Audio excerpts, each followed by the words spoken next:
بسم اللہ الرحمن الرحیم۔ تفرد کا اسٹارٹ کرنے سے پہلے میں بات بتا دوں آپ لوگوں کو کہ منہج متقدمین میں یعنی جو ائمہ نقاد تھے امام احمد بن حنبل اور ان کے زمانے کے سب تمام لوگ، جب احادیث کمپائل ہوئی شروع کے 300 سال کے علماء، ان کے مطابق ہم اس کو، کیونکہ انہوں نے ہی کمپائل کی، انہوں نے یہ علم ہمیں دیے، تو انہیں کے مطابق ان کے علم کو سمجھنا چاہیے، یہ ہماری دعوت ہے اور اسی کے مطابق ہم چلنے کی کوشش کریں گے۔ تو ان کے نزدیک یہ جو ثقہ کی زیادت کا آج کل مسئلہ اٹھا ہے نا، یہ 5ویں صدی کے بعد اٹھا ہے تقریباً مین، اور ابن حزم نے اس میں ایک بہت امپورٹنٹ رول پلے کیا ہے۔ ظاہری تھے، ان کو اصول حدیث بھی الگ تھے، اور یہ پھر چیز بعد میں جو ہے نا باقاعدہ جملہ بہت مشہور ہو گیا۔ گو کہ یہ ایک الگ بات ہے کہ متاخرین میں سے بہت سے لوگوں نے اس جملے کو مس یوز کیا ہے اپنے فرقے کو سپورٹ کرنے کے لیے، انہوں نے اس جملے کو یوز کیا، لیکن جہاں ان کا فرقہ سپورٹ نہیں ہوتا تھا تو اس اصول کو پیٹ پیچھے، اور وہ یہ کہ زیادۃ مقبولہ قبولہ، یہ بات صحیح نہیں ہے کہ ہر زیادت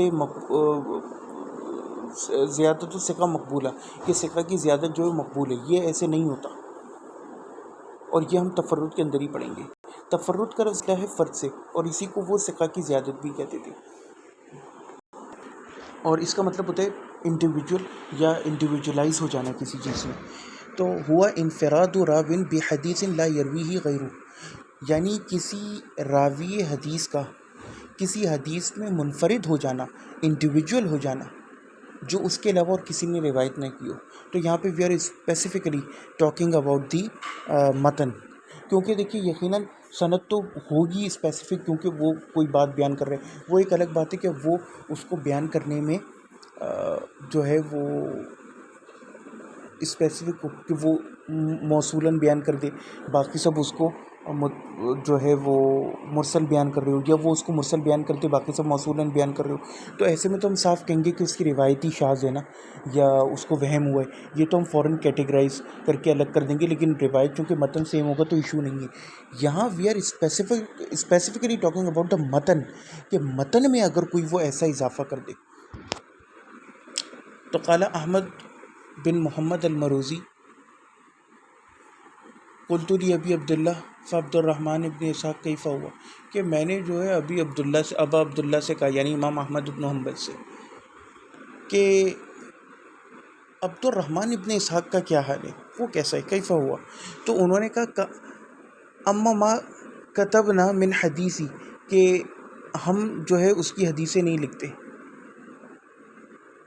فقد حدث عن زہری باحادیث، کیونکہ وہ زہری سے جو احادیث روایت کرتا ہے کانہ ارادہ تفرد بیا، تو وہ اس کے اندر منفرد ہوتا ہے، انڈیویجول ہوتا ہے۔ ثم ذکر حدیث محمد بن جبیر فی الحلف حلف المتابعین فانکر ابو عبداللہ، پھر ان کے سامنے ایک حدیث پیش کی گئی تو انہوں نے اس کا بھی انکار کیا۔ یہ حلف کی جو حدیث ہے نا متابعین کی، ہے وہ قریش کے زمانے میں جو عہدہ وغیرہ ہوا تھا، عہد ہوا تھا، یہ آپ لوگ حدیث پروجیکٹ کے نا ڈیٹیل لیکچر میں تفرد کی جا کے دیکھ سکتے ہیں، وہاں پہ میں نے ڈسکس کی ہے، اور یہ ریفرنس یہ ہے امام احمد روایت المروزی۔ اچھا، جو ہمارا پاکستان انڈیا کا کلچر ہے اس کے اندر آپ کبھی ان کتابوں کے نام علل اور علل امام احمد دارقطنی، اس کا نام بہت کم آپ سنیں گے۔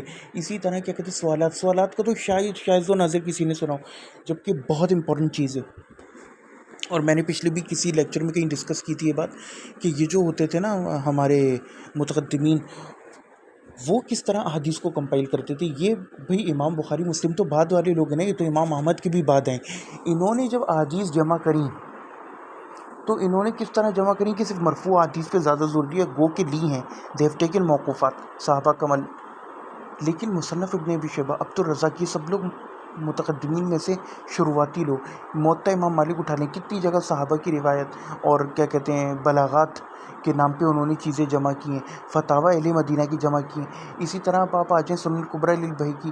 تو یعنی کہ متقدمین کا یہ طریقہ تھا کہ وہ صحابہ اور تابعین کے عمل کو ایک امپورٹنس دیتے تھے۔ ابھی بتانے کی یہ مقصد ہے، اس میں سے صحیح کیا ہے ضعیف کیا ہے، that is a whole different story. اچھا، فَإِن كَانَ ثِقَةً، وہ کہتے ہیں وقد یکون المتفرد ثقةً وقد یکون ضعیفاً، یہ قد جب بھی فعل مضارع کے ساتھ لگ جائے نا تو یہ کیا کہتے ہیں کبھی کبھار اس چیز کا مفہوم پیدا کرتا ہے، اور ویسے فعل مضارع پہ اگر قد داخل ہو تو تاکید کے لیے ہوتا ہے عموماً آن اے جنرل بیسس، باقی وہ جو لام ہے لام مفتو اور نون مشددہ وہ ایک الگ کہانی ہے. وَلَتُسْأَلُنَّ يَوْمَئِذٍ عَنِ النَّعِيمِ او کما قال اللہ تعالی. وقد یکون المتفرد ثقہ، وہ کہتے ہیں کبھی کبھار ایسا بھی ہوتا ہے کہ متفرد ثقہ ہو، یہ پوائنٹ ٹو بی نوٹڈ ہے، امپورٹنٹ بات. وقد یکون ضعیفا، اور کبھی کبھار ایسا بھی ہوتا ہے کہ وہ ضعیف ہو. فإن كان ثقة فقد يقبلونه، اگر وہ ثقہ ہو تو وہ اس کو قبول کرتے ہیں. وقد يردونه اذا وقع في انفسهم منه شيء، اور وہ اس کو رد کر دیتے ہیں اگر ان کے دل میں کوئی چیز آ جائے اس کے حوالے سے. اب یہ اس جملے کا کیا مطلب؟ اس کا مطلب یہ کہ بھئی دیکھو، اگر کوئی ضعیف راوی تفرد کرے گا نا، وہ تو یقیناً منکر روایت ہوگی، اس کو تو قبول ہی نہیں کریں گے.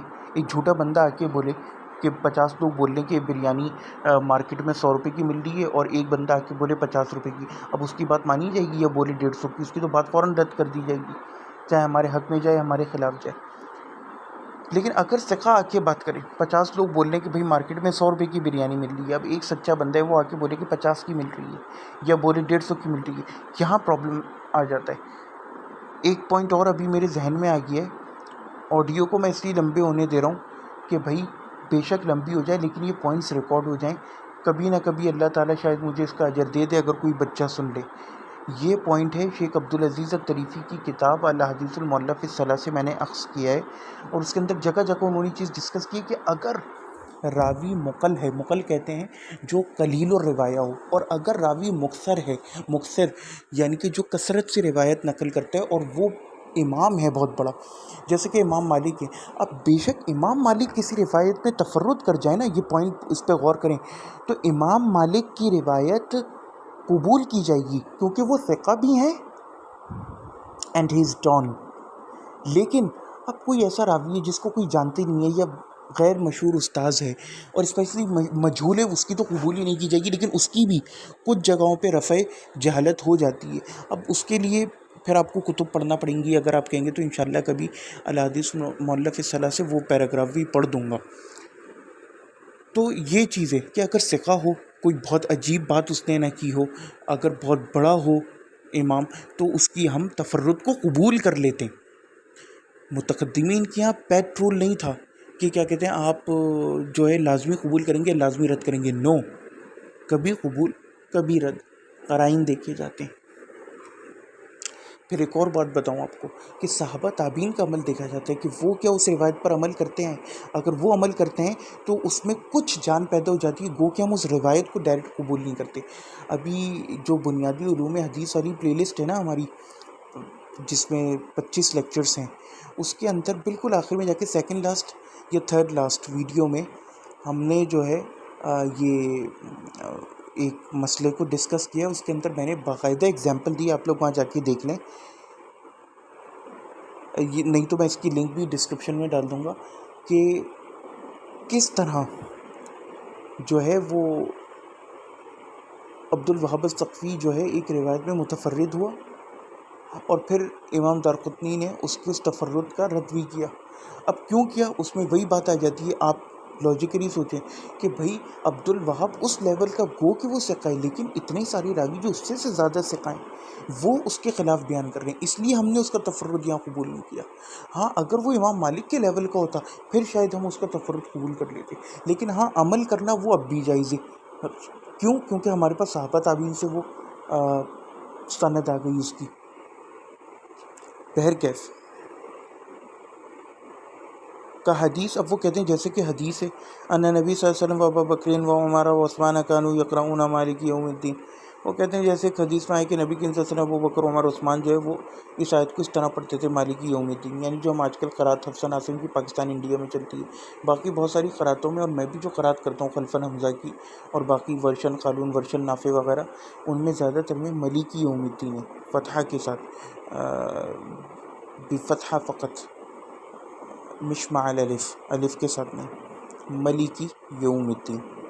قالت دارقطنی، دارقطنی رحمہ اللہ کہتے ہیں تفرد بی حشیم، کہ اس روایت میں یعنی مالک یوم الدین پڑھنا ویسے تو قرآن سے ثابت ہے، لیکن یہ جو حدیث ہے نا کہ ابو بکر، عمر، عثمان سب پڑھتے تھے، اس روایت کے اندر حشیم متفرد ہوا ہے. اس نے تفرد کیا ہے. ان مخبر عن الزہری عن سالم عن ابی. اب روایت دیکھیں بہت اچھی ہے اسپیشلی زہری کے بعد، لیکن پرابلمیٹک ہے. اور یہ دیکھیں اطراف الافراد امام دارقطنی کی جو ہے یہ متقدمین میں سے، in fact he was one of the last ones of متقدمین سے، ان کے بعد متاخرین کا پیریڈ اسٹارٹ ہوتا ہے. یہ آپ ان کی کتابوں کے نام دیکھیں، علل، سوالات، اطراف الافراد، ایسی وہ کتابیں لکھتے تھے. ہمارے یہاں اس کی بھنک تک نہیں پڑی ہے. یہ چیز سمجھنا بہت ضروری ہے کہ ہم نے کس طرح تفرد کو دیکھنا ہے. اچھا وہ حدیث، یہ بات یاد رکھیں طبقات کا علم بہت ضروری ہے. میں انشاءاللہ ایک چیز اور بھی پوسٹ کر دوں گا، یا ہم پیچھے جا کے دیکھ لیں گے کہ کوئی بھی روایت جو ہے وہ، بلکہ میں آخر میں نا اس لیکچر کے وہ سلائیڈ بھی شو کر دوں گا آپ کو کہ علل کا علم کھڑا 3 چیزوں کے اوپر ہے. سند میں کوئی انقطاع آ جائے، کسی راوی کا وہم واضح ہو جائے، یا ہمیں اس کے اندر ایک چیز اور ہے جو ابھی میں بھول رہا ہوں تو میں آپ کو دکھا دوں گا. تو اس طرح ہم علل کے ایشوز کو پکڑتے ہیں. تو یہاں بھی تو اس میں نا طبقات راوی بہت امپورٹنٹ چیز ہے، یعنی راویوں کے طبقے کا علم ہونا کہ بھئی اگر تو وہ بہت بڑا ہے پھر اور ثقہ ہے تو اس کا تفرد قبول کر لیا جائے گا، لیکن وہ بھی ہمیشہ نہیں کیا جائے گا. اگر وہ بالکل الٹی بات کرتے کیسے قبول کر دیں جو ثابت شدہ نصوص کے خلاف ہو. لیکن زہری سے قبول کی گئی ہیں 50 سے زائد ہیں، بلکہ 50 سے بھی زائد مسائل میں زہری کا تفرد قبول کیا گیا. یہ شیخ عبدالعزیز طریفی نے اپنی کتاب میں لکھا ہے. لیکن اگر چھوٹا موٹا راوی پھر اس کا تفرد اتنا آسانی سے قبول نہیں ہوتا چاہے ثقہ بھی ہو. اچھا وہ حدیث ابن المبارک محمد بن شعیب عن النعمان المقبول عن ابی درداء موقوفا من الناس مفاتیح للخیر مغالق للشر. تو کہتے ہیں کہ جو حدیث ہے جو ابو درداء سے آئی ہے یہ موقوفاً آئی ہے کہ لوگوں میں سے چابیاں ہیں خیر کی اور بند کرنے والی شر کی. قال ابن سعید تفرد بھی ابن المبارک، کہ اس کے اندر تفرد کیا ہے ابن المبارک نے، وہ غریب الاسناد صحیح، یعنی کہ وہ یہ روایت صحیح موقوف صحیح ثابت ہے، لیکن اس کے اندر وہی بات ہے غرابت ہے اور تفرد بھی کیا اس نے ابن المبارک نے، کیونکہ غریب اس لیے کیونکہ ایک سند سے آئی ہے، اور تفرد یعنی ایسا متن بیان کرنے میں وہ ایک واقع ہوا ہے. اچھا غریب جو ہے نا، تفرد کو آپ سمجھے تفرد ہوتا کیا ہے؟ تفرد یہ ہوتا ہے کہ ایک ہمارے پاس بیس متن ہو، اس میں کوئی ہلکا پھلکا ایڈیشن کرے، یا ہمارے پاس ایک روایت ہو جو مشہور ہو، اس کے خلاف راوی کچھ روایت کر دے یا اس کے اضافہ، لیکن وہ بے شک پورا اس کا متن اپنے آپ میں الگ ہو تو بھی وہ تفرد کہلاتا ہے. اور ایک تفرد یہ ہوتا ہے کہ ایک متن ہو جو کسی صحابی کے شاگرد روایت کر رہے ہوں، آگے تابعی تبع تابعی، اور پھر کوئی ایک شاگرد جو ہے اسی متن کو روایت کرنے میں کوئی ایک آدھ پیس اس میں ایکسٹرا کر دے، اس کو ثقہ کی زیادت بھی بولتے ہیں. تفرد یہ ہوتا ہے کہ پورا کو پورا متن بھی ثابت شدہ نصوص کے خلاف آ جائے، یا کبھی کبھار ہم اس میں بھی ثقہ کی زیادت والے معاملے میں بھی تفرد کہہ دیتے ہیں. تو یہاں پہ عموماً تو اس چیز کو ایک چیز دیکھنا پڑے گا. غریب سند یہ ہوتی ہے کہ ایک معاملے میں ہمیں دین میں کوئی علم ہے ہی نہیں، ثابت شدہ نصوص سے کچھ زیادہ ثابت ہی نہیں ہے، یا ہمیں بیس حدیث ملتی نہیں ہے، کوئی ملتی صرف یہ ہے کہ اس کو ہم کہتے ہیں غریب سند، یعنی یہ مسئلہ ہی صرف یہاں سے آئے، صرف ایک بندے سے، اس کو کہتے ہیں غریب. اور غریب عموماً قابل قبول نہیں ہوتی، بہت کم کیسز میں ہوتی ہے. تو یہ ایک بہت باریک فرق ہے جو ہمیں کرنا چاہیے. غریب، تفرد، ثقہ کی زیادت، ان سب میں منکر. وہ غریب الاسناد صحیح. وقال مسلم بن حجاج، امام مسلم بن حجاج کہتے ہیں صحیح مسلم والے. اب یہ بہت امپورٹنٹ بات ہے. حکم اہل العلم، کہ اہل علم نے جو حکم لگائے، والذی نعرف من مذہبہم فی قلوب ما یتفرد بالمحدث من الحدیث ان یکون قد شارک الثقات من اہل العلم والحفظ فی بعض ما رووا. وہ کہتے ہیں کہ جو ہم نے جانا ہے ان کے مذہب سے وہ یہ کہ وہ قبول کرتے ہیں اگر کوئی محدث تفرد کرے حدیث میں سے. کون سا تفرد قبول کرتے ہیں؟ وہ تفرد کہ وہ جو ہے باقی ثقات کے ساتھ زیادہ تر روایت میں، اچھا یہ بھی ایک پوائنٹ ہے کہ زیادہ تر روایت میں وہ ان کے ساتھ مشارکت کرے، یعنی اس کی زیادہ تر روایات جو ہیں سیم ہو اپنے باقی کلاس فیلوز سے، زملاء سے، ایک دو میں وہ تفرد کر جائے یا ثقہ کی زیادت آپ کہہ لیجیے، تو پھر ہم اس کو قبول کر لیں گے. والحفظ فی بعض ما رووا وَأَمْعَنْ فِي ذَلِكَ، اور وہ منع کرتے تھے علی الموافقۃ لہم. وَأَمْعَنْ فِي ذَلِكَ، اور وہ اس معاملے میں کافی دور تک بھی جاتے تھے. امن کا مطلب ہے دور تک جانا، یعنی کہ اس معاملے میں ڈیپ میں جانا. علی الموافقۃ لہم، یعنی کہ اگر وہ زیادہ تر چیزوں میں موافقت کرتا ہو ان کی، ٹھیک ہے، تو پھر وہ اگر ایک دو جگہ پر تفرد کر جائے تو قبول. فَإِذَا وُجِدَ كَذَلِكَ ثُمَّ زَادَ بَعْدَ ذَلِكَ شَيْئًا لَيْسَ عِنْدَ أَصْحَابِ قُبِلَتْ زِيَادَتُهُ، تو کہتے ہیں کہ پھر اس صورت میں جو ہے وہ اس کی جو زیادت ہے وہ قبول کر لی جائے گی جو اس کے باقی اصحاب کے پاس نہ ہو، کیونکہ اس نے زیادہ تر میں ان کے ساتھ شریک ہوا ہے. اب آپ دیکھیں پوائنٹس کو لکھیں اپنے پاس. اگر بہت بڑا مکثر راوی ہو اور ثقہ ہو اور امام ہو، اس کا تفرد قبول کیا جائے گا.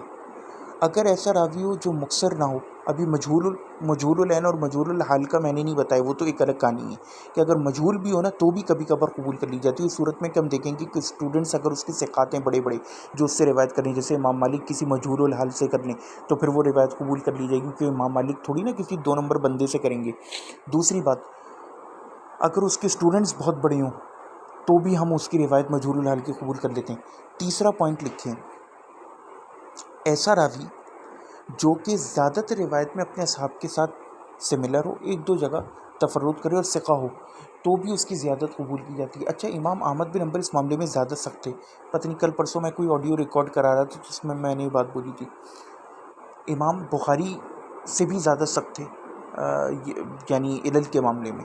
اور تو امام احمد بن حنبل جو ہے نا وہ چوتھے رفع الیدین کو زیادہ صحیح نہیں مانتے تھے، جواز کے حد تک قائل تھے. ان کے مذہب کی یہ معتمد رائے نہیں ہے.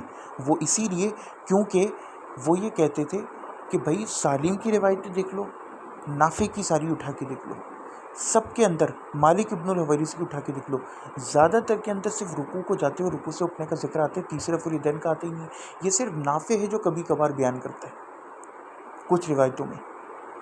اب آپ کیا کریں گے؟ اچھا، پھر آپ ان کے عمل کو دیکھو تو نافع، طاؤس اور سالم اس کے بارے میں جب بھی تابعین بیان کرتے ہیں تو ان جنرل بیان کرتے ہیں کہ کانوا یرفعون ایدیہم اذا رکعوا و اذا رفع رأسہ من الرکوع. آگے وہ مزید ذکر نہیں کرتے. اچھا، مزید کی بات ہے کہ مصنف ابن ابی شیبہ میں ہمیں سجدوں کے درمیان رفع الیدین کا چیپٹر مل جائے گا، چوتھے رفع الیدین کا ذکر نہیں ملے گا، یعنی چیپٹر وائز. تو امام احمد بن حنبل یہ ذرا سختی کرتے تھے، وہ ایک الگ بات ہے. اچھا، امام بخاری نے لکھا ہے کہ زیادت المقبولہ جز رفع الیدین میں، اس لیے ہم مقبول کر لیتے ہیں. اب یہ وہ کنفیوزنگ جملے ہوتے ہیں جس سے بچہ کنفیوز ہوتا ہے. تو یہاں پہ آپ کو یہ مسئلہ بھی حل ہو جانا چاہیے کہ ایک تو یہ کہ چوتھا رفع الیدین اتنا امپورٹنٹ نہیں ہے جتنا رکوع کو جاتے ہوئے رکوع سے اٹھتے ہوئے. Point number 1. پوائنٹ نمبر 2 کہ یہاں پہ ہم نے نافع کا تفرد کیوں قبول کیا ہے؟ کیونکہ نافع خود مکثر راوی ہے. پوائنٹ ٹو بی نوٹڈ، نافع مکثر راوی ہے. اگر سالم بیان نہیں کرتا چوتھا رفع الیدین جو ابن عمر کا بیٹا ہے، تو نافع بھی کوئی چھوٹی چیز تھوڑی ہے. چلو ہاں کوئی اور ہم کہہ دیں کہ چلو مالک ابن الحویرث نے بیان نہیں کیا، وہ تو رسول اللہ کے پاس چند دن آئے، یا وائل ابن حجر نے، ویسے تو کچھ شاید مجھے یاد پڑ رہا ہے. اسی طرح جز رفع الیدین میں ہمیں حضرت علی وغیرہ سے مل جاتی ہے، لیکن وہی ہے نا حسن درجے کی اور حسن بھی متاخرین والی، تو ہم ان کو اپنا بیسک دلیل نہیں بناتے. بیسک جو ہمارے پاس روایت ہے نا ان میں صرف نافع سے، یہاں تک کہ ایون امام ابو داؤد بھی اس کے اوپر نکیر کرتے ہیں. امام ابو داؤد نے، کیونکہ وہ تھے امام احمد بن حنبل کے مین شاگرد، اور ان سے جا کے سوالات بھی کرتے تھے. کہ امام ابو داؤد کی بھی سوالات چھپی ہوئی ہے، صاحب دارقطنی امام احمد بن حنبل سے چھپی ہوئی ہے. تو وہ بھی جو ہے نا اپنی سنن ابو داؤد میں آپ رفع الیدین کا چیپٹر نکال لیں اور پڑھیں تو آپ کو امام ابو داؤد کے کمنٹ سے اندازہ ہو جائے گا کہ وہ جو ہے نا اس پہ نکیر کرنے کی کوشش کر رہے تھے. امام مسلم ساری رفع الیدین کی حدیثیں لائیں رفع الیدین کے چیپٹر میں، چوتھے رفع الیدین کا ذکر تک نہیں کیا. اچھا آگے بڑھیے. تو یہ علمی پوائنٹس ہے. آئی ایم سوری کہ آڈیو ذرا لمبی ہو رہی ہے، لیکن اس میں نا بہت ساری چیزیں علمی پوائنٹس جو ہے نا وہ کور ہو جائیں گی. فیضا وجودہ کذالک، وہ کہتے ہیں کہ ثم زیادہ بعد ذلك شيء ليس عند زیادت قبلت. فَأَمَّا مَنْ تَرَاهُ يَعْمِدُ لِمِثْلِ الزُّهْرِ فِي جَلَالَتِهِ، وہ کہتے ہیں کہ جب آپ دیکھو کہ زہری جیسا بندہ، اس کی جلالت اور علمی لیول، کہ جب آپ دیکھو کہ جو بندہ زور دے رہا ہو یا طاقت دے رہا ہو کسی روایت کو،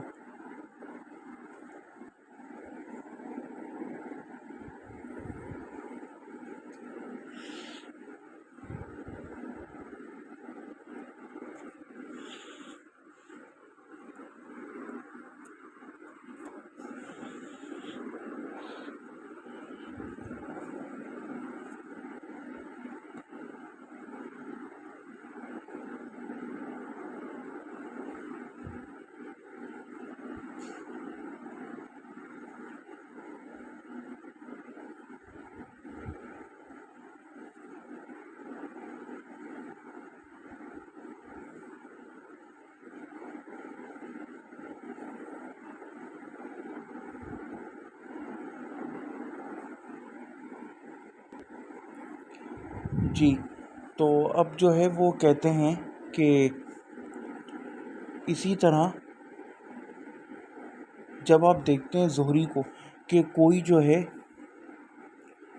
امام زہری جیسا بندہ ہو اور ان کے اتنے سارے اسٹوڈنٹس ہوں، یعنی کہ کیونکہ وہ مشہور تھے، اب یہ ایک دوسرا پہلو بیان کر رہے ہیں۔ اب یہ بات ہو رہی تھی کہ امام مالک متفرد ہو جائیں، اب سوال یہ پیدا ہوتا ہے کہ اتنا بڑا راوی ہو اور اس کے اتنے سارے اسٹوڈنٹس ہوتے ہیں، اس کی احادیث پھیلی ہوئی ہوں، اولی مثل ہشام بن عروہ و حدیث ما عند اہل علم مبسوط مشترک، کہ ان کی احادیث پھیلی ہوئی ہیں اور ہر کوئی جانتا ہے، مشترک ہیں ان کے اصحاب کے درمیان، ان کے اسٹوڈنٹس کے درمیان۔ قد نقل اصحابهما نہما حدیثهما علی الاتفاق منہم فی اکثری، وہ کہتے ہیں کہ جب آپ دیکھیں کہ ان دونوں کے جو اصحاب ہیں، یعنی ہشام بن عروہ اور زہری کے، یہ ان کے جو آگے پھر اسٹوڈنٹس ہیں وہ ہشام سے بھی زہری سے بھی ایک جیسی احادیث روایت کرتے ہیں اور ان کا اتفاق ہوتا ہے ان میں سے اکثر میں۔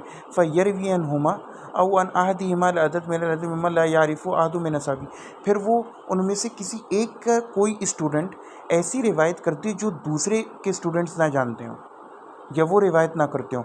ولیس ممن قد شارکهم فی الصحیح مما عندهم، اور وہ ان کے ساتھ شریک نہ ہوں اس صحیح میں جو ان کے پاس ہے۔ فغیر جائز قبول حدیث هذا الضرب من الناس صلی اللہ علیہ وسلم، تو پھر ایسی جو یعنی کہ زیادتی ہے وہ پھر قبول نہیں ہوگی لوگوں سے، واللہ عالم، اور اللہ زیادہ بہتر جانتا ہے۔ اب یہ دیکھیں کتنا انہوں نے کنٹراسٹ دیا ہے، اس کو ایک بار پھر بیک کر کے سنیے گا، یہ بہت امپورٹنٹ پوائنٹ ہے۔ قلت، یار امام مسلم کا ہی مقدمہ، میں کسی دن نہ ٹائم ملا دعا کریں، یہ بھی پڑھیں گے، بہت امپورٹنٹ ہے۔ وہ کہتے ہیں، میں کہتا ہوں فَكُلَّمَا كَانَ الْمُتَفَرِّدُ مُكْثِرًا كَالزُّهْرِي، وہ کہتے ہیں کہ جتنے بھی متفرد ہوں راوی، اگر وہ مکثر و زیادہ حدیث بیان کرنا ہو جیسے زہری و ابی اسحاق والوزائی، كَانَ أَدْعَى لِقَبُولِ حدیث من دون من سواہ، تو کہتے ہیں کہ ان کی حدیث یعنی ان کا تفرد قبول کیا جائے گا۔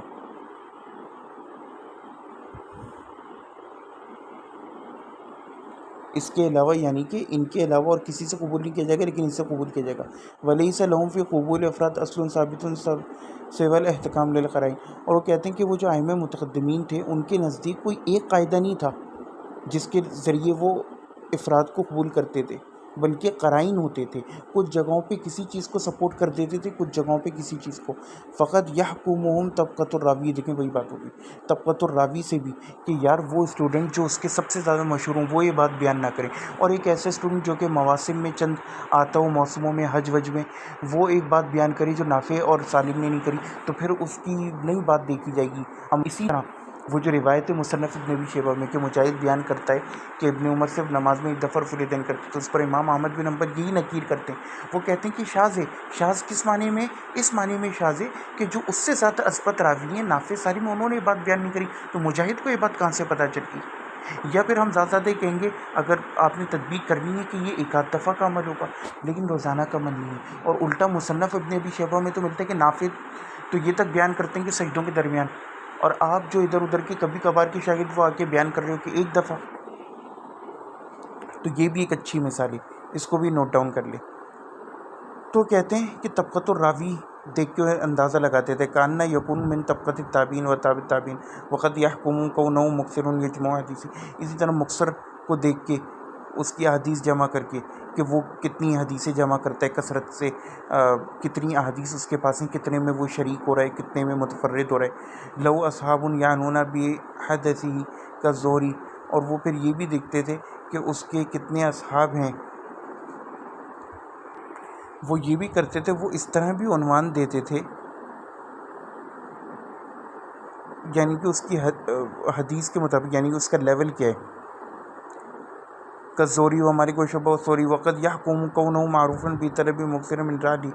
تو وہ یہ بھی دیکھتے تھے کہ ان میں سے کون ہے جو زیادہ سفر کر کے جاتا تھا اور احادیث کے لیے جان پٹک کرتا تھا ان کے اسٹوڈنٹ، تو اس کی بھی روایت پھر لے لی جاتی تھی کہ یار یہ حدیث کے لیے زیادہ سفر کرتا تھا تو اس نے اگر کوئی تفرد کیا ہے تو اس نے کہیں سے کچھ علم حاصل کیا ہوگا.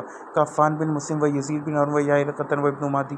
اب انہوں نے ان سب لوگوں کے نام ذکر کیے جو زیادہ تر سفر کرتے تھے حدیث کے لیے اسفار.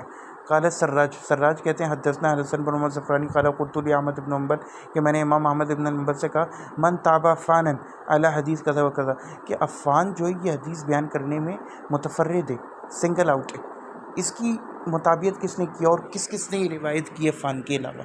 تو امام احمد بن حنبل نے کہا وعفان یحتاج الی ان یتابعہ احد، کیا اسے بھی کسی کی مطابعت کی ضرورت ہے؟ او کا مقالیہ، اس طرح انہوں نے کہا، یعنی کہ عفان تو وہ اپنے آپ میں سمندر ہے، اس کو کیا ضرورت، اس کا تفرد قبول ہے. قال ابن رجب کہتے ہیں وربما یستنکرون بعض تفردات ثقات الکبار. ابن رجب کہتے ہیں کہ وہ کبھی کبھار وہ کبار کے بھی تفردات کو رد کر دیتے تھے. وَلَهُمْ فِي كُلِّ حَدِيثٍ نَقْدٌ خاص، اور ان کے پاس ہر حدیث کے لیے خاص نقد ہوتا تھا، ایک خاص لاجک ہوتی تھی. یہ نہیں کہ بس ایک رول بنا دیا اور اس کے مطابق چل لیں، اور یہی غلطی متاخرین کرتے ہیں. وَلَيْسَ عِنْدَهُمْ لِذَلِكَ ضَابِطٌ يَضْبِطُهُ، اور نہ ان کے پاس کوئی یہ خاص، یہ آپ کو شرح علل ترمذی میں مل جائے گا جو ابن رجب نے اس کی شرح کی ہے علل ترمذی کی، کہ ان کے پاس ایک خاص جو ہے نا ضابطہ اور قاعدہ نہیں ہوتا تھا. وَإِذَا قِيلَ، اور جب کہا، وَإِذَا قَالَ الْحَافِظُ مِنْهُمْ، اور اگر ان میں سے کوئی حافظ یہ کہتا انفراد بھی فلان او لم یروی الا فلان فیریدون اعلالہ وان لم یرو الثقات خلافہ، چاہے ہمیں ثقات کی مخالفت نہ بھی ملے، چاہے ثقات اس کے خلاف روایت نہ بھی کریں، اگر وہ یہ کہہ دیں کہ فلاں روایت بیان کرنے میں فلاں منفرد ہوا ہے یا اس کے علاوہ اس کو اور کسی نے روایت نہیں کیا، تو اس سے مراد ان کا اعلال ہوتا تھا. اب آپ دیکھتے ہیں وہ جو ابو داؤد کی روایت ہے غالباً 860 نمبر ہے اس کا، کہ رسول اللہ سجدے میں سبحان ربی الاعلیٰ و بحمدی، اور رکوع میں سبحان ربی العظیم و بحمدی پڑھتے تھے. جو و بحمدی کا اضافہ ہے، امام ابو داؤد اس کے اندر اسی سے ملتے جلتے الفاظ کہتے ہیں کہ یہ سند کو روایت کرنے میں مصری لوگ منفرد ہوئے ہیں. لیکن کیا کہتے ہیں حافظ بیرلزی اور علامہ البانی اس کو صحیح کہتے تھے، جبکہ امام ابو داؤد خود صاحب کتاب اس پر نقد کر رہے ہیں متقدمین کے. کا حدیث قتیبہ، اب وہ اگزامپل دیتے ہیں جیسے قتیبہ کی حدیث ہے یزید بن ابی نبی طفیل معاذ بن جبل نبی سے کانا فی غزوہ تبوک، رسول اللہ غزوہ تبوک میں جو ہے جب وہ سفر کرتے ادھر طلع قبل ذکر شمس، سورج ڈھلنے سے پہلے، تو ظہر کو لیٹ کر دیتے اور اس کو جمع کرتے عصر کے ساتھ، فیسلم جميعا، ان کو ملا کر پڑھتے. ویسے طلع بعد ذکر شمس، اور اگر سورج طلوع ہونے کے بعد تو پھر وہ عصر کو جلدی کر لیتے اور ظہر کے ساتھ ملا کے پڑھتے اور پھر نکلتے. ثم سارا وکان ادھر طلع، اور یہی پھر مغرب عشاء کے ساتھ کرتے کہ اگر مغرب سے پہلے نکلنے کا ارادہ ہوتا تو مغرب کو لیٹ کرتے عشاء کے ساتھ، اور اگر مغرب کے بعد نکلنے کا ارادہ ہوتا تو پھر مغرب عشاء ملا کے پھر نکلتے. اس کو امام احمد نے، ابو داؤد نے، ترمذی نے روایت کی اور نمبر بھی لکھے ہوئے ہیں. تو امام ابو داؤد کہتے ہیں ولم یروی ھذا الحدیث الا قتیبہ وحدہ. اب دیکھیں امام ابو داؤد نے خود اس کے اوپر نقد کر دیا اور یہ بھی کہہ دیا کہ اس حدیث کو قتیبہ کے علاوہ اور کسی نے روایت نہیں کیا، تو یہ انہوں نے اس کے اعلال کی طرف اشارہ کیا. اسی طرح امام ترمذی کہتے ہیں وحدیث معاذ حدیث حسن غریب، کہ جو معاذ کی حدیث ہے یہ حدیث حسن ہے، غریب ہے، اور حسن سے مراد ان کی عموماً ضعیف ہوتی ہے، اور غریب بھی ہے کیونکہ ایک سند سے آ رہی ہے. تفرد بھی قتیبہ اس میں متفرد ہوئے. لا نعرف احدا رواہ عن اللیث غیرہ، ہم اور کسی کو نہیں جانتے کہ لیث سے کسی اور نے روایت بیان کی سوائے اس کے قتیبہ نے. اب یہاں پہ کیوں نہیں قبول کر رہے؟ کیونکہ ایک بات تو یہ کہ قتیبہ زیادہ بڑا راوی نہیں ہے، تو یہ طبقات بھی یاد رکھنا بہت ضروری ہے کہ امپورٹنٹ قرینہ ہوتا ہے. ہاں اگر قتیبہ کی جگہ امام احمد ہوتے مالک ہوتا، زوری ہوتا تو بات قبول کر لی جاتی. پھر ساتھ میں صحابہ تابعین کا عمل بھی دیکھنا پڑتا ہے. وہ حدیث یعنی ایک روایت جو ہے وہ آپ کے، کیونکہ پہلے زمانے تو سفر ہی ہوتے تھے، تو یہ بھی ایک متقدمین کے منہج میں سے امپورٹنٹ چیز ہے کہ وہ چیز جس کی ہمیں روزانہ ضرورت ہو وہ کیوں نہیں لوگوں میں پھیلی، وہ کیوں غریب سند سے آ رہی ہے. یہ تو ہونا چاہیے تھا کہ لوگوں میں پھیل جاتی بات. مستفیض ہی نہیں ہے، منتشر ہی نہیں ہے. ان الفاظ کو یاد کرنے، مستفیض، منتشر، مبسوط، جو ہم نے اوپر بھی کچھ حد تک پڑھیں. پھر ایک اور حدیث ہے، عبداللہ بن وہب قال حدثني محمد صالح عبد الوهاب بن بکر عن ابی زناد عن الاعرج عن ابی ہریرہ عن رسول اللہ صلی اللہ علیہ وسلم قال کہ رسول اللہ صلی اللہ علیہ وسلم نے فرمایا ان اللہ حرم الخمر وثمنہ وحرم الخنزیر، کہ رسول اللہ نے شراب کو کہ اللہ تعالیٰ نے شراب کو حرام کیا اور اس کی قیمت کو، اور خنزیر کو حرام کیا اور اس کی قیمت، وحرم المیتۃ وثمنہ، اور اس طرح مردہ کو بھی حرام کیا اور اس کی قیمت کو. یہ طبرانی نے اوسط میں. قالت طبرانی، امام طبرانی کیا کہتے ہیں، لم یرویہ عن ابی زناد الا عبد الوہاب، عبد الوہاب کے علاوہ اس کو اور کوئی روایت نہیں کرتا ابی زناد سے. ولا عن عبد الوہاب الا معاویہ بن صالح، اور نہ عبد الوہاب سے سوائے معاویہ بن صالح کے. یعنی یہ جو ہے نا ڈبل ٹرپل لیول پہ، اس کے اندر ڈبل لیول پہ تفرد آ رہا ہے. تفرد ابھی انہوں نے سے تفرد کیا ابن وہاب کے ساتھ، معاویہ بن صالح نے، اور پھر عبد الوہاب نے اس کے ساتھ ابی زناد کے ساتھ.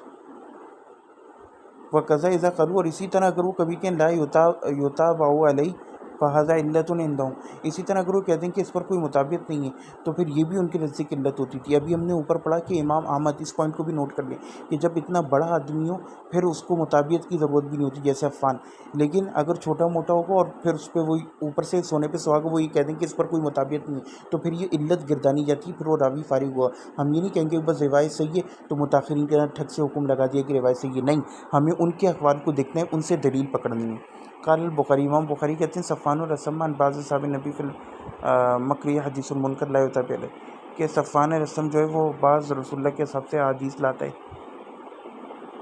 مکرئی کے بارے میں، اور وہ منکر حدیث ہیں اور اس کی کوئی مطابقت بھی نہیں ہے. اور حدیث روح بن عبد الواحد القرشی،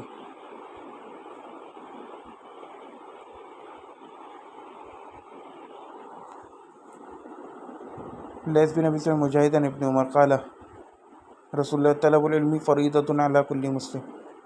اب یہ دیکھیں یہ اتنی امپورٹنٹ بات ہے، اور یہ کون روایت کر رہے ہیں، مجاہد ابن عمر سے. نافع اور سالم کہاں ہیں جو ان کے سب سے زیادہ اثبت شاگرد ہیں؟ تو یہ حدیث بھی ہم لوگ بچپن سے اسلامیت کی کتابوں میں میٹرک میں پڑھتے ہیں، صحیح نہیں ہے. قال الوقیلی لا یتابع علیہ، کہ اس پر کوئی مطابقت نہیں ہے. والروایت فی ھذا الباب فی حالی، اور اس باب میں جو روایت ہے وہ سب کی سب لین ہے، فارغ ہیں، ڈھیلی ہیں. الضعفاء للوکیلی، دیکھیں اس کے اندر یہ روایت، اور یہ ہمارے ٹیکسٹ بکس میں. وقال ابن عدی کہتے ہیں حوتن سمع زید بن ارقم قال، کیا حوت نے سنا زید بن ارقم کو کہہ رہے تھے لیلۃ القدر لیلۃ 29 لیلۃ الفرقان، کہ فرق کر دینے والی رات جو ہے نا لیلۃ القدر کی وہ 29 ہے، 29ویں. وہذا حدیث منکر لا یتابع علیہ، وہ کہتے ہیں کہ یہ حدیث منکر ہے، فارغ ہے، اور اس پر کوئی مطابقت نہیں. اب دیکھیں یہاں پر یہ منکر تفرد کے لیے استعمال کر رہے ہیں. لا یتابع علیہ تفرد ہو گیا نا کہ اس کا کوئی مطابقت نہیں ہے اکیلا ہی بیان کرنے میں، اور اس کو منکر بھی کہہ دیا. کیوں؟ کیونکہ یہ کوئی مکثر اور بڑے راوی نہیں ہے. وقالت دارقطنی، اور امام دارقطنی کہتے ہیں منصور بن عمار یحدثنا الضعفاء، کہ منصور بن عمار جو ضعفاء سے حدیث روایت کرتا تھا. ولو احادیث لا یتابع علیہ، اور اس کے پاس ایسی احادیث ہیں جن پر کوئی مطابقت نہیں ہے. سوالات السلم للدارقطنی، دیکھیے سوالات کی کتابیں جس میں بس ڈائریکٹ سوال پہ سوال کرتے آتے تھے اور جواب بس، کہ ایسی کتابیں بھی ہیں. وَيَلْحَقُ بِأَفْرَادِ الثِّقَاتِ زِيَادَةُ ثِقَہ، اور وہ کبھی کبھار ثقات کے اضافے کو، یعنی اگر کوئی ثقہ راوی اضافہ کرتا ہے حدیث میں اس کو زیادۃ الثقہ بھی کہتے تھے. یعنی اگر کوئی فرد، یہ دیکھیں افراد ثقات، ثقہ کا متفرد ہو جانا کسی روایت میں باقی اوثق راویوں سے یا باقی ثقات سے، تو اس کے اوپر وہ الحاق کرتے تھے، اس ٹرمینالوجی کو اس کے اوپر منطبق کرتے تھے کہ وہ زیادت ثقہ ہے. والحکم فیہا للقرائن کذالک، اور اس میں بھی وہ قرائن کو فالو کرتے تھے لیس لہم فیہا قاعدۃ مطلقۃ، اور اس میں بھی ان کا کوئی مطلقاً قاعدہ نہیں ہوتا تھا، کا حدیث جیسے حدیث عامش ذکوان نبی اور نبی صلی اللہ علیہ وسلم اذا ولغ الکلب فی اناء احدکم فلیغسلہ 7 مرات، کہ جب کوئی کتا چاٹ لے پانی یا منہ ڈال دے کسی برتن میں، فی انائن برتن میں، احدکم تم میں سے کسی کے، فلیغسلہ تو اسے چاہیے کہ اس کو دھوئے 7 بار۔ اب یہ حدیث طیالسی، احمد، ابن ماجہ سب نے لی ہے۔ پرابلم کیا ہے اس میں؟ وروہ علی بن محصر، علی بن محصر جب اس کو روایت کرتا ہے نا آمد سے، تو باقی وہ پوری یہ سند نقل کرتے ہیں زکوان ابی ہریرہ، اس کے اندر وہ ایک اضافہ کرتا ہے فلیورقہ ثم لیغسلہ 7 مرار، تو وہ اس کو پلٹ دے جو کچھ اس کے اندر اور پھر 7 بار دھوئے۔ اب یہ صحیح مسلم میں روایت، فہذی زیادت انکرہ الحفاظ علی علی بن محصر، اس کے اوپر حفاظ نے جو ہے نا نکیر کی ہے کہ یہ علی بن محصر نے ایک زیادت نقل کی ہے اور اس کا انہوں نے انکار کیا ہے، جبکہ علی بن محصر سے راوی ہے لیکن اس کی روایت قبول نہیں، کیوں؟ کیونکہ اس سے اوثق جو ہے وہ یہ بیان نہیں کر رہے۔ یا تو علی بن محصر امام مالک کے لیول کا ہوتا کہ ہم کہتے کہ اس کی جو ہے وہ تفرد قبول کر لیا جائے گا، اب یہ آپ کو صحیح مسلم میں جا کے دکھاتا بھی لوگ، خود امام مسلم نے بھی اس کے اوپر نکیر کی ہے۔ مزے کی بات یہ جب وہ لائن، اور اس سے یہ بھی ثابت ہوا کہ جو لوگ یہ کہتے ہیں کہ صحیح مسلم، صحیح بخاری، صحیح، آپ لوگوں کو کیا دھوکہ دے رہے ہیں؟ لوگوں کو بیوقوف بنا کے آپ لوگ اہل حدیث بناتے ہو، پھر ان کے سامنے چیزیں آتی ہیں یا تو منکرین حدیث ہو جاتے ہیں یا شیعہ بن جاتے ہیں، کافر ہو جاتے ہیں۔ ایسی بات نہیں بولا کریں۔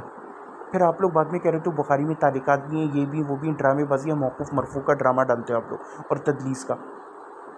اب امام مسلم یہ روایت صحیح مسلم میں لا رہے ہیں نا، اور نمبرنگ اس کی ہوئی ہے، تب بھی امام مسلم خود کہہ رہے ہیں، تو یہ امام مسلم سے باب کے شروع میں صحیح ترین حدیث لاتے تھے، باقی معلول لاتے تھے۔ اب وہ جو روایت ہے کہ لا صلاۃ لمن لم یقرأ بفاتحۃ الکتاب، تو وہ اس باب میں 3-4 حدیثیں ہیں، آخری والی میں انہوں نے ایک اضافہ کیا فصاعدہ، یہ منکر ہے اضافہ۔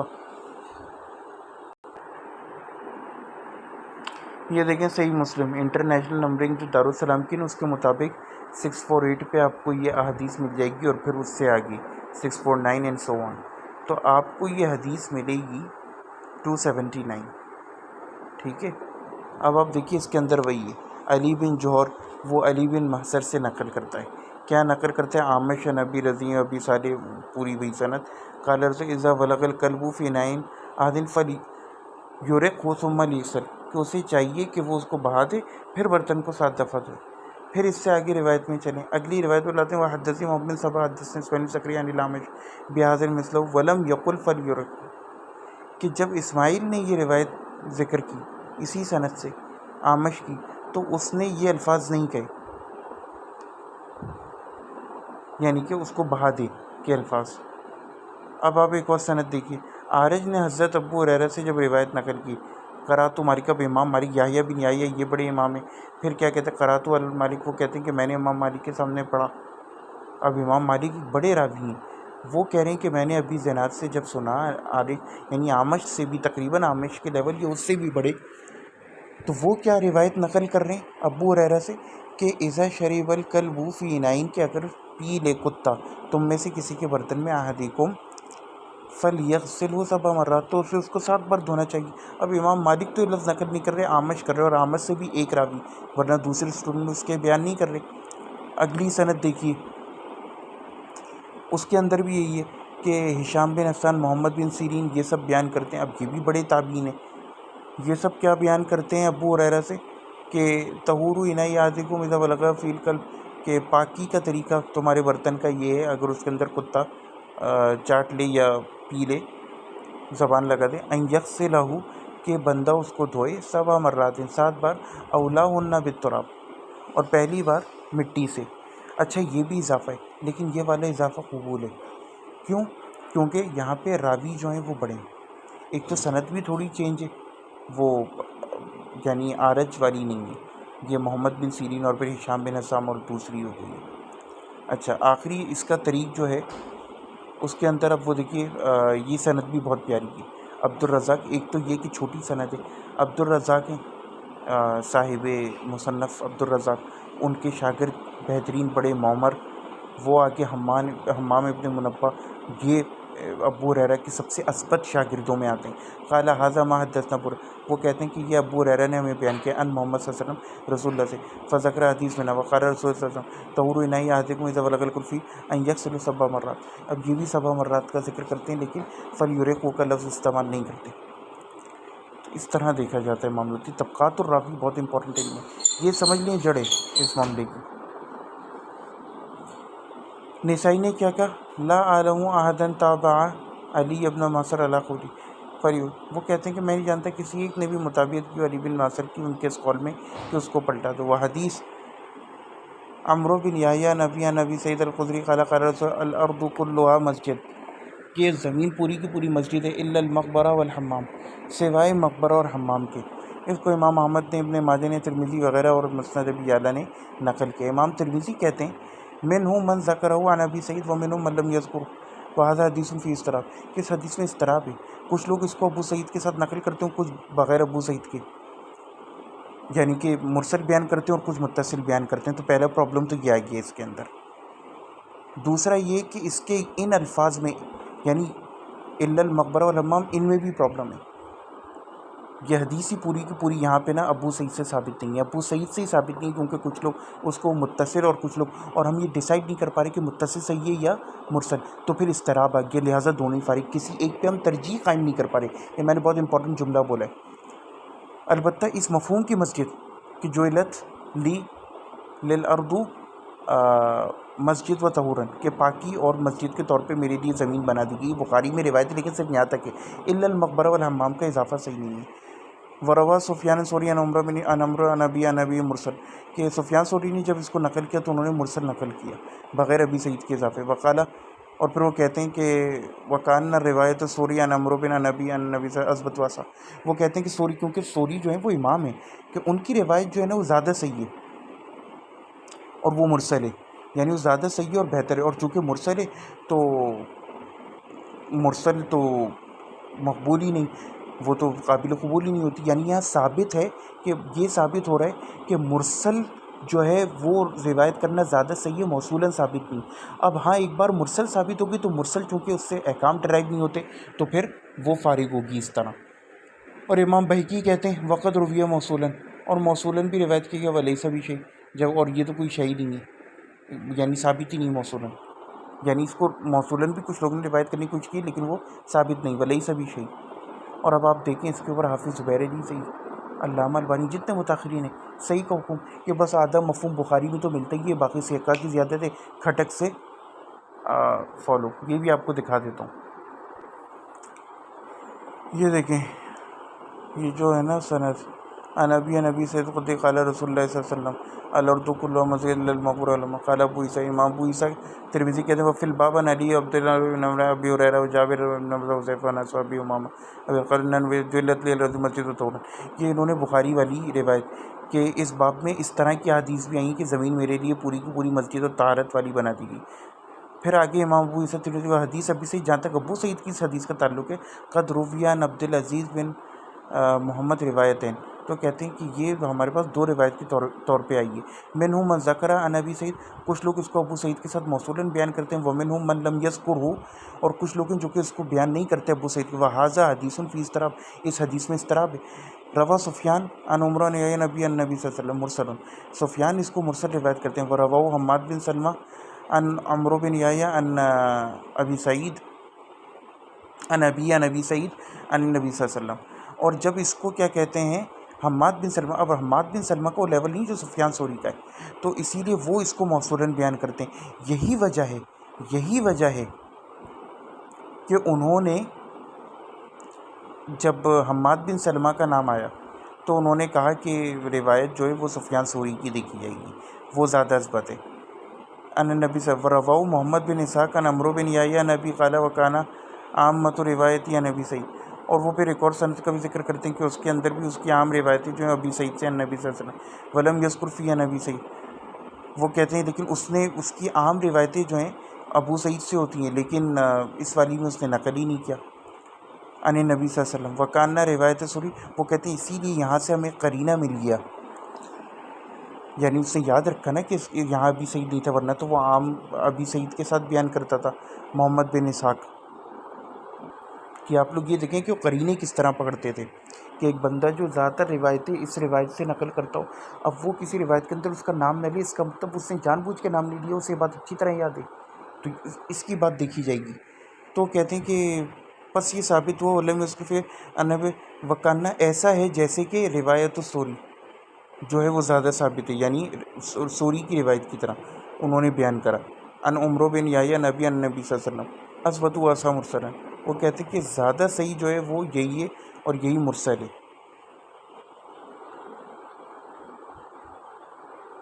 واسطے کا ذکر نہیں کیا، گویا سوری کی روایت زیادہ ثابت اور اثبت ہے۔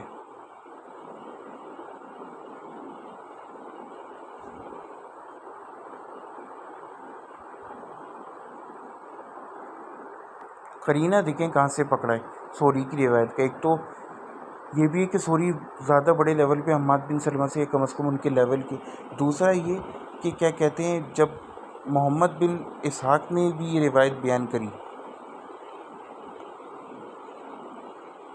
تو انہوں نے اس کے اندر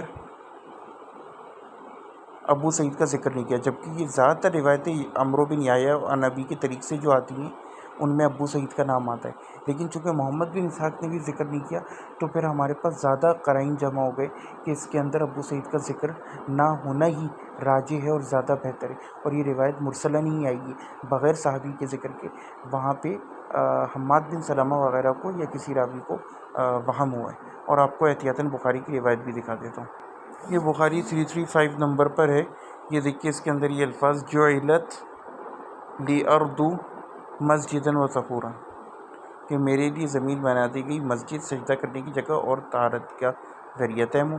تو یہاں پہ لیکچر ختم ہوتا ہے۔ السلام علیکم ورحمۃ اللہ۔